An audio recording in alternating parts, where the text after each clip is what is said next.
कला दालन? मला असं वाटतं की आज लोकप्रतिनिधी म्हणून मी जे काही एवढ्या वर्षामध्ये काम केलं आहे, माझं जीवन सार्थक झाल्याचं मला आज वाटतंय. कारण उद्या आमच्या पक्षाचे मुख्य नेते आणि उपमुख्यमंत्री आदरणीय एकनाथ शिंदे साहेब दुपारी 3 वाजता शिवसेना प्रमुख आदरणीय बाळासाहेबांच्या स्मृतीला अभिवादन करायला या ठिकाणी येणार आहे. कारण मीरा भाईंदर शहरामध्येच नव्हे तर समस्त भारतातलं हे पहिलं कला दालन आहे की जे बाळासाहेबांच्या जुन्या आठवणींनी उजाळलेलं आहे. आणि उद्या साक्षात शिवसेना प्रमुख पृथ्वी तलावर येऊन शिवसैनिकांशी संवाद साधणार आहे, त्यांच्या भावना व्यक्त करणार आहे. आणि त्या भावना व्यक्त करताना स्वतः एकनाथ शिंदे साहेब या ठिकाणी उपस्थित राहणार. त्यामुळे माझ्या दृष्टीनं हा अभिमानास्पद क्षण आहे. माझं जीवन सार्थकी लागल्यासारखं मला वाटतं. कारण पहिल्यांदा आदरणीय शिवसेना प्रमुखांनी मला विधानसभेची उमेदवारी दिली. मी या राज्याचा पहिल्यांदा आमदार झालो आणि ठाणे आणि मीरा भाईंदरच्या जनतेने मला 1दा 2दा 3दा 4दा विधानसभेवर पाठवलं आणि तेही प्रचंड मताधिक्याने. किंबहुना राज्यामध्ये 1,08,000 मताधिक्यानं निवडून आलेला मी 7वा 8वा आमदार ह्या राज्यातून निवडून आल्यानंतर माननीय उपमुख्यमंत्री एकनाथ शिंदे साहेबांनी मला राज्याचा परिवहन मंत्री बनवलं. त्यामुळे माझ्या दृष्टीने हे भाग्य आहे. आणि शिवसेना प्रमुखांचे विचार घेऊन पूर्ण ठाणे मीरा भाईंदर नव्हे तर राज्यामध्ये एकनाथ शिंदे साहेब ज्या पद्धतीनं आपल्या पक्षाची किंवा हिंदुत्वाची मराठी लोकांची जी फळी शिवसेना प्रमुखांनी बसवली होती ती परत एकदा पुढे नेण्याचा प्रयत्न ते करतायत. त्यांचे विचार पुढे नेण्याचा प्रयत्न करतायत. आणि आज हे बाळासाहेब ठाकरेंच्या नावानं झालेलं कला दालन आणि त्या कला दालनामध्ये असलेल्या एक एक गोष्टी ज्या आहेत, जे स्वप्न बाळासाहेबांचं होतं ते मी पूर्णत्वास उतरवलं. आणि मुख्यमंत्री असताना एकनाथ शिंदे साहेबांनी ह्या कला दालनासाठी तब्बल 180 कोटी रुपये निधी मंजूर केला आणि त्यांच्याचमुळे हे अतिभव्य कला दालन उभं राहिल्याचा मला अभिमान आहे. बाळासाहेब ठाकरे संवाद साधत नक्की काय काय सगळं बघा, भावनिक नातं आहे बाळासाहेबांचं एकनाथ शिंदे साहेबांशी, आमच्या सगळ्या शिवसैनिकांशी. शेवटी बाळासाहेबांचे विचार घेऊन आम्ही पुढे जातोय. आणि माझ्या मनामध्ये एक विचार आला की जर अटल बिहारी वाजपेयी आपले विचार मांडू शकतील, जर पंतप्रधान नरेंद्र मोदी आपले विचार सर्वसामान्य त्यांच्या पक्षाच्या कार्यकर्त्यांकडे मांडू शकत असतील, तर शिवसेना प्रमुख हिंदू हृदय सम्राट बाळासाहेब ठाकरे यांनी सुद्धा आपले विचार आपल्या शिवसैनिकांपुढे मांडायला पाहिजेत. आणि त्या माध्यमातून तशी रचना केलेली आहे. आमचे जे आर्ट डायरेक्टर आहेत त्यांनी अतिशय कलात्मक पद्धतीनं त्याचं सादरीकरण करायचं निश्चित ठरवलेलं आणि उद्या ते सादरीकरण आपल्या सगळ्यांच्या उपस्थितीमध्ये होणार आहे. या संपूर्ण एकूण कला दालनात जर सर्वांचंच लक्ष वेधणारी होती ती म्हणजे मातोश्रीवरची ती खोली, ज्यामध्ये बाळासाहेब आपल्या सर्वांना भेटत होते. आपण देखील व्हिजिट केली. बघा, मी सुद्धा स्वतः दादरकर म्हणजे दादरच्या कबूतरखान्याजवळ भवानी शंकर रोडच्या शिवसेनेची शाखा क्रमांक 65च्या पाटीलवाडीमध्ये कृष्णकुंज इमारतीमध्ये माझं बालपण गेलं. महापालिकेच्या भवानी शंकर रोडच्या शाळेमध्ये माझं शिक्षण झालं. आणि तेव्हापासून शिवसेना आणि शिवसेनेविषयी एक आदर आणि शिवसेना प्रमुखांविषयी एक आदर. त्याच काळामध्ये बाळासाहेबांनी जी संघटना काढली, खांडके बिल्डिंग जी आहे शिवाजी पार्कला, म्हणजे अगदी सेना भवनच्या अलीकडे, आणि त्या खांडके बिल्डिंगपासून ती सुरुवात झाली आणि हळूहळू शिवसेना ह्या मुंबई महाराष्ट्रामध्ये वाढायला लागली. आणि त्यामुळे एक शिवसेनेचं असलेलं प्रेम आणि त्या प्रेमामुळे ही कला दालनाची एक संकल्पना माझ्या मनामध्ये आणली आणि मी गेली 9 वर्ष मेहनत करून ती संकल्पना आता प्रत्यक्षात आणलेली आहे. आणि ती आता सर्वसामान्य जनतेसाठी 17 नोव्हेंबर ते 23 जानेवारी म्हणजे जन्मशताब्दी जी बाळासाहेबांची आहे त्या दरम्यान आम्ही सर्वसामान्य जनतेसाठी खुली ठेवतोय. कला दालन पाहताना काही आठवणींना उजाळा? हो, आठवणींना उजाळा आला. कारण शेवटी माझे वडील दैनिक मराठामध्ये प्रूफरीडर म्हणून काम करत होते. बाळासाहेब ठाकरे सुद्धा त्या ठिकाणी कार्टुनिस्ट म्हणून काम करत होते. आणि आचार्य अत्रेंच्या सानिध्यामध्ये घडलेली ही सगळी लोक आहे आणि त्यांच्याच कुटुंबातला मी एक घटक आहे, ह्याचा मला अभिमान आहे. आणि प्रूफरीडर करत असतानाची जी जुनी मशीन ती सुद्धा आठवणीने ठेवलेली आहे. बाळासाहेब ठाकरे कार्टुनिस्ट म्हणून काम करत असताना ज्या पेपरवर ते कार्टुनिस्ट म्हणून काम करत होते तो पेपर आणि ते टेबलसुद्धा ठेवलेलं आहे, त्यांचं दालन ठेवलेलं आहे. त्याचबरोबर मातोश्रीमधली त्यांची रूम, त्यांचं ऑफिस आणि त्यांची बसण्याची नेहमीची खुर्ची ती सुद्धा त्या ठिकाणी ठेवलेली आहे. आणि त्याच खुर्चीला अभिवादन करायला एकनाथ शिंदे साहेब उद्या येणार आहे. 9 वर्ष लागली. 9 वर्ष काय अडचणी आल्या, कोण अडवत होतं, नाही बघा अनेक अडचणी आल्या. शिवसेना प्रमुखांचे जे विचार आहेत ते सर्वसामान्य लोकांना म्हणजे पटवण्यासाठी आम्हाला फार अडचणी आणाव्या लागल्या. शिवसेनेचे 22 नगरसेवक मीरा भाईंदर महापालिकेमध्ये होते आणि त्यामुळे काही लोक जी आहेत सत्तेवर असणारी त्या लोकांनी विरोधही केला. बाळासाहेब ठाकरे कलादालनाचा का मंजूर होऊ नये, त्याच्या निविदा प्रक्रिया होऊ नये, स्थायी समितीची त्याला मंजुरी मिळू नये ह्यासाठी खूप प्रयत्न केले गेले आणि त्यावेळेस आमचे जे 22 नगरसेवक होते त्यांनी ते पूर्ण स्थायी समितीचं सभागृह तोडलं, त्यांच्या अंगावर गुन्हे दाखल केले, त्यांना त्या गुन्ह्याला सामोरं जावं लागलं. शेवटी ठीक आहे 4 ते 5 वर्षे लढाई ते न्यायालयामध्ये लढत असताना आत्ताच कुठे त्यांची त्या 22 नगरसेवकांची सुटका झाली ही वेगळी गोष्ट. पण संघटनात्मक काम करत असताना माझ्या लोकप्रतिनिधींनी पण आमदार म्हणून मला सहकार्य केलं आणि त्यांचंही तेवढंच योगदान, त्यांचं तेवढंच सहकार्य, त्या शिवसैनिकांचं योगदान सुद्धा हे महत्त्वाचं मानलं जातं. आमंत्रण देणार का त्यांना? नाही, आमंत्रण द्यायची गरज नाही. बाळासाहेबांचे विचार आणि बाळासाहेबांचं कलादालन सगळ्यांसाठी खुलं आहे. त्यांनी यावं, बाळासाहेबांचे विचार घ्यावे आणि बाळासाहेबांचे विचार घेऊनच पुढे जावं, जेणेकरून भविष्यामध्ये त्यांना कुठल्याही संकटांना सामोरं जावं लागेल. 100% लवकर झालं असतं, पण शेवटी ठीक आहे, ज्या वेळेस व्हायचं त्याच वेळेस होत आहे. मला असं वाटतं की कदाचित बाळासाहेबांच्या जन्मशताब्दीची वाट काही लोक बघत असतील की ह्या जन्मशताब्दी पूर्वी हे कलादालन पूर्ण व्हावं. पुढल्या वर्षी 23 जानेवारीला बाळासाहेबांची जन्मशताब्दी आहे.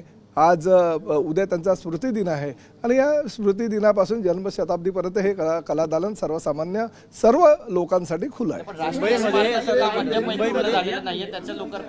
मला असं वाटतं की नाही, बघा, राष्ट्रीय स्मारकाचं काम लवकरात लवकर पूर्ण होणं गरजेचं आहे. त्यावर म्हणजे बाळासाहेबांच्या आणि प्रामुख्यानं शिवसैनिकांच्या बाळासाहेबांविषयी असलेल्या भावना सुद्धा आहे. त्यामुळे त्यांनी त्यामध्ये कुठलंही राजकारण न करता ते काम सुद्धा लवकर करावं. मला सुद्धा अनेक संकटांना सामोरं जावं लागलं. मी तर एकटा आहे, फक्त ह्या मीरा भाईंदरचा आमदार आणि ठाण्याचा आमदार म्हणून मी पाठपुरावा करत होतो. सत्तेमध्ये आत्ता सहभागी होतो, परंतु सत्तेमध्ये सहभागी नसताना सुद्धा मी आंदोलनाच्या भूमिकेतून हे काम पूर्ण करून घेतलं.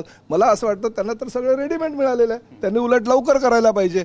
एक जर शिवसेनेचा आमदार प्रताप सरनाईक जर हे काम एवढ्या कालावधीमध्ये पूर्ण करू शकत असेल तर ते राष्ट्रीय स्मारकाचं काम सुद्धा लवकरात लवकर पूर्ण होईल. आमंत्रण द्याल काय बघायला? यायलाच पाहिजे, त्यांनी यायलाच पाहिजे. मला फोन करून त्यांनी विचारायला पाहिजे की आम्ही कधी येऊ. मी तर असं सांगतो प्रत्येकाला मी आमंत्रण देणार आहे. राज्यामध्ये राहणाऱ्या प्रत्येक शिवसैनिकांना प्रत्येकाने यावं. ठाकरे परिवारानं तर यायलाच पाहिजे, कारण ह्या ठिकाणी बघा प्रवास कसा आहे.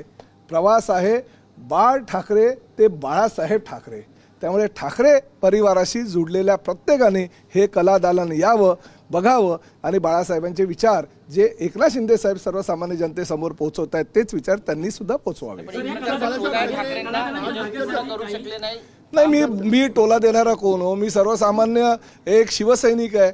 पण एखाद्या प्रताप सरनाईक सारख्या शिवसैनिकांमध्ये जर ही ताकद असेल तर ती ताकद तुमच्यामध्ये सुद्धा येणं गरजेचं आणि त्या माध्यमातून तुम्ही सुद्धा ती लढाई जिंकली पाहिजे, ह्या मताचे मी आहोत. नाही आहे, म्हणजे त्यांना आदरांजली आहे. आमचा हरिश्चंद्र आमगावकर नावाचा एक बिचारा नगरसेवक होता ज्यांनी खऱ्या अर्थानं म्हणजे तो त्या प्रकरणातला आरोपी होता, परंतु कोरोनाच्या कार्यकाळामध्ये तो देवाघरी गेला. परंतु शेवटी ह्या स्मृती आहे, ह्या म्हणजे कलादालनाच्या निर्मितीसाठी ज्या ज्या लोकांनी योगदान दिलं त्या सर्वांचा मी आभारी है। शिवसेना के मुख्य नेता और राज्य के उप मुख्यमंत्री आदरणीय एकनाथ शिंदे साहब कल शिवसेना प्रमुख आदरणीय बालासाहब ठाकरे जी के पुण्यतिथि के अवसर पर उनको जो स्मृति है उनको अभिवादन करने के लिए यहाँ पे उपस्थित हो रहे। मैं इस शहर का विधायक होने के नाते और राज्य का परिवहन होने के नाते उनका स्वागत करता हूँ, क्योंकि आज एकनाथ शिंदे साहब जब भी राज्य के मुख्यमंत्री थे तो उन्होंने इस कलादालन के निर्मित के लिए जो मेरी संकल्पना थी वो संकल्पना उन्होंने उठाई और 180 करोड़ रुपए का निधि इसके लिए उपलब्ध करके दिया। 9 साल की मेरी मेहनत थी और 9 साल के मेहनत के बाद पैसे के लिए काम अधूरा था, मगर शिंदे साहब उस मुख्यमंत्री के तौर पे वहाँ पे बैठे और उन्होंने हमें निधि की कोई कमी महसूस नहीं कर रखी थी। आज वो काम पूरा होने जा रहा है और कल उनके स्मृति को अभिवादन करने के लिए एकनाथ शिंदे साहब भी यहाँ पे आ रहे हैं। मगर एक बात जरूर है कि आदरणीय बालासाहब ठाकरे जी कल शिवसैनिकों से संवाद करने वाले हैं, उनसे बातें करने वाले हैं, उनके सुख दुख में शामिल होने वाले हैं, उनकी भावना उनके विचार लोगों तक पहुंचाने वाले हैं। और इस वक्त के लिए अगर उस दौरान शिंदे साहब यहाँ पे आते और उनके विचार अगर सुनते तो मेरे लिए बहुत ही गौरव की बात है। मैं अपने आप को खुशनसीब समझता हूँ कि मेरे विधानसभा के कार्यकाल में ये कला दालन पूरा हो गया। ये महाराष्ट्र का नहीं बल्कि देश का सबसे बड़ा कला दालन है और सभी चीज़ें जो यहाँ है बच्चों के लिए है, बुजुर्गों के लिए, यूपीएससी एमपीएससी के विद्यार्थियों के लिए है, हमारे जो भविष्य में बड़े बड़े अहदे पे काम करने वाले अधिकारी के तौर पे काम करने की आकांक्षा रखने वाले जो स्टूडेंट्स हैं उनके लिए है। तो सभी को लेके यहाँ पे हमने दालन अलग अलग निर्माण किया है।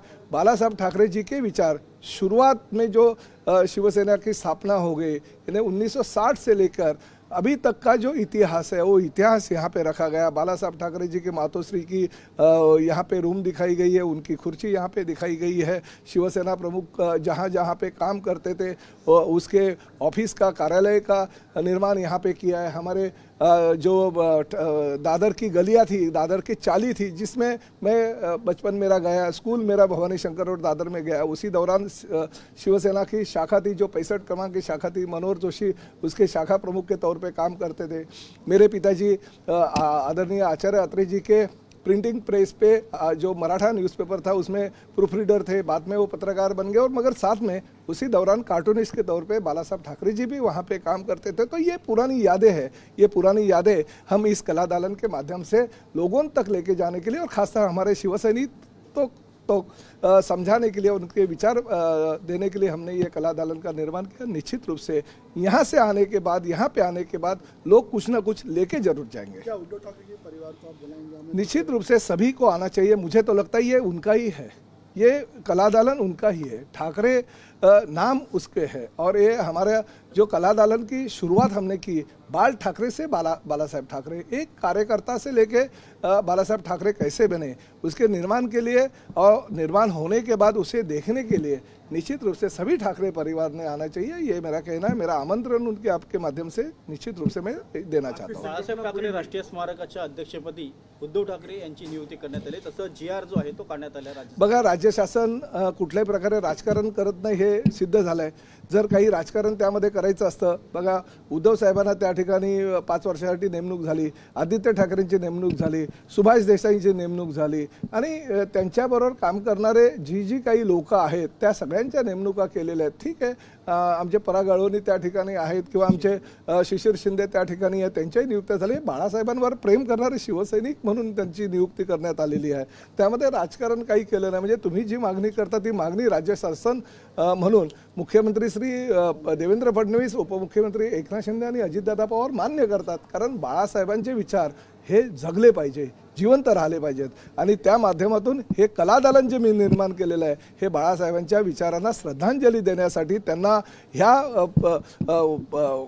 आपल्या आदेशाच्या किंवा आपल्या सूचनांच्या माध्यमातून शिवसैनिकांनी काम करण्यासाठी हे कला दालन केलेलं आहे, जेणेकरून त्यांना पवित्र स्मृतीस त्यांना श्रद्धांजली, आदरांजली आम्हाला देता येईल। आणि शिवसैनिकांनी या ठिकाणी 17 नोव्हेंबर ते 23 जानेवारी म्हणजे जो जन्मशताब्दी वर्ष आहे त्या दिवसापर्यंत सर्वांनी, देशातील, राज्यातील, शहरातील सर्वांनी यावं असं मी आवाहन आपल्या माध्यमातून करतोय। उद्या स्मृतिदिन आहे आणि अशातच मीरा भाईंदर रोडमध्ये काँग्रेसकडनं बाळासाहेबांना अभिवादन करण्यात आलेलं आहे, कसं पाहता? काँग्रेसच्या बॅनरवर नाही, बघा तुम्हाला कदाचित कल्पना नसेल, परंतु ह्या ठिकाणी असलेले काँग्रेसचे कार्याध्यक्ष मुझफ्फर हुसेन यांचे वडील हे मीरा भाईंदरचे सुरुवातीचे फार मोठे म्हणजे त्यांच्या जमिनी ह्या परिसरामध्ये होत्या आणि बाळासाहेबांची आणि त्यांची मैत्री होती। त्यांच्या आईनं बाळासाहेबांविषयी काढलेले उद्गार आणि त्याचबरोबर नयानगर, म्हणजे आता ठीक आहे नयानगर मुस्लिम वसाहत म्हणून ह्या मीरा भाईंदर शहरामध्ये परिचित आहे, परंतु नयानगरच्या भूमिपूजनाला बाळासाहेबांना प्रमुख पाहुणे म्हणून त्यांनी बोलावलं होतं हुसेनजींनी आणि बाळासाहेब आले होते आणि त्यांच्या हस्ते भूमिपूजन झालेलं आज नयानगर उभं राहिलेलं आहे। नक्कीच आदित्य ठाकरे टीका करतायत बिहार निवडणुकीनंतर मोदींनी अमेरिकेत निवडणूक लढवावी असं म्हणतात। मला असं वाटतं जी परिस्थिती बिहारमध्ये काँग्रेसची झाली ती परिस्थिती महाराष्ट्रामध्ये उभाटाची होऊ नये असं जर तुम्हाला वाटत असेल तर त्यांनी अशा प्रकारच्या वल्गना करणं बंद करावं। जयकुमार रावल म्हणतात की मोदींनी चंद्रावर सुद्धा महाविकास आघाड़ी में नजर आ रही है, कांग्रेस अकेले लड़ने जा रही है आने वाले। नहीं, देखिए कांग्रेस की विचारधारा ही अलग है और उनको कांग्रेस को अभी पता चला कि पार्लियामेंट इलेक्शन में और विधानसभा इलेक्शन में कांग्रेस का सहारा लेके उबाटा उनके साथ जुड़ी, मगर कांग्रेस को जो माइनॉरिटी के वोट हमेशा मिलते वही वोट ट्रांसफर हुए उबा टाको, इसलिए कांग्रेस को लगा कि हमारे साथ रहने के बाद हमारा नुकसान होता है और उनका फायदा होता है। तो कांग्रेस ने बहुत ही अच्छी मूव चली और वो अकेले लड़ने जा रहे, तो जो माइनॉरिटी के वोट्स है वो उनको ही मिले, इसलिए वो शायद अकेले चलने की या अकेले लड़ने की उन्होंने घोषणा की रहेगी।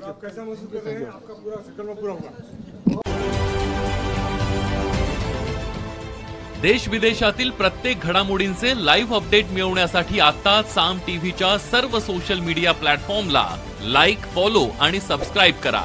तसंच सर्व नोटिफिकेशनसाठी बेल आयकॉन प्रेस करायला विसरू नका।